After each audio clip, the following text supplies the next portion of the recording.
Welcome to the fourth tutorial on beginning HTML. Today we're going to look at creating a table using HTML. Now when you're dealing with large amounts of tabular data, tables are definitely the way to go to display this information. And it's a quick and easy way for your users to understand the data you are displaying. Now again, we will create these in HTML, and later I will teach you how to stylize these using CSS to give them an awesome look. Now, tables are like normal tables. They are made up with data that contain rows and columns. And of course, rows go side to side and columns go downwards. Now, there are four central elements to use when creating a table. First is the table element, which everything is embedded inside of. Then there is the TR element, which identifies it as a table row. And then there is the TD element, which contains the actual data.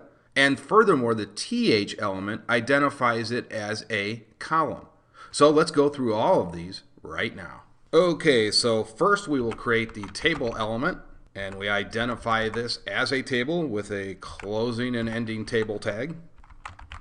And let's set up the column first. So we will use a TR element tag. And then, like I said, we will actually create the columns using the TH tag.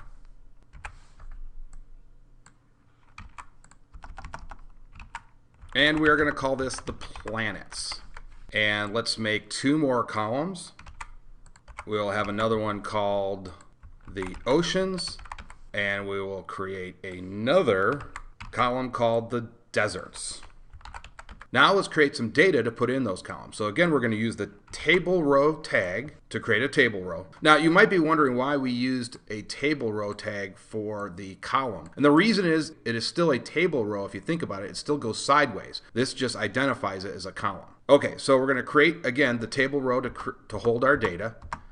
And we're going to use the TD tag now to hold our data. And the first piece of data we will store is called Earth. That is obviously a planet, and we will close that.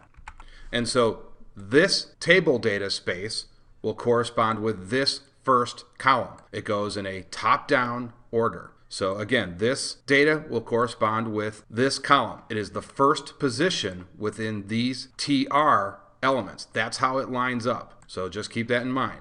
So the next cell will contain an ocean, and we're going to call this the Pacific. And then the next cell will contain data that will have a desert, and we will call that the Sahara. And again, we need to close this. And actually, you know what? I forgot to close these. So let's go ahead and close these.